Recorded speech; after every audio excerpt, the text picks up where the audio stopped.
ಹೂಡಿಕೆಯ ಜಗತ್ತಿಗೆ ನಿಮ್ಮೆಲ್ಲರಿಗೂ ಸುಸ್ವಾಗತ. ನಾವು ಹೂಡಿಕೆಯನ್ನು ಏಕೆ ಮಾಡಬೇಕೆಂದು ಈ ವಿಡಿಯೋದಲ್ಲಿ ಒಂದು ಕಥೆಯ ಮೂಲಕ ತಿಳಿಯೋಣ. ರಾಜ್ ಒಬ್ಬ ಸಾಮಾನ್ಯ ಉದ್ಯೋಗಿ.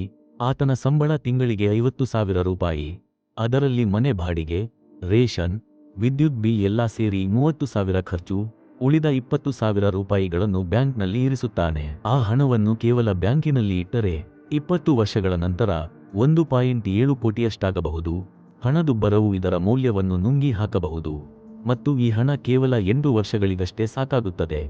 ರಾಜ್ಗೆ ಆತನ ಗುರುವು ಹೂಡಿಕೆಯ 3 ಆಯ್ಕೆಗಳನ್ನು ತೋರಿಸುತ್ತಾರೆ. ಮೊದಲನೆಯದು ಫಿಕ್ಸ್ಡ್ ಡೆಪಾಸಿಟ್. 7% ಬಡ್ಡಿ ದರದೊಂದಿಗೆ ಇದರ ಮೊತ್ತ ಸುಮಾರು 3 ಕೋಟಿಗಳಷ್ಟು ಆಗಬಹುದು. ಎರಡನೆಯದು ಈಕ್ವಿಟಿ. ಸುಮಾರು 15% ಲಾಭದೊಂದಿಗೆ 5.4 ಕೋಟಿಯಷ್ಟಾಗಬಹುದು. ಮೂರನೆಯ ಆಯ್ಕೆ ಚಿನ್ನದ ಮೇಲೆ ಹೂಡಿಕೆ. ಸುಮಾರು 8% ಲಾಭದೊಂದಿಗೆ 3.4 ಕೋಟಿಯಾಗಬಹುದು.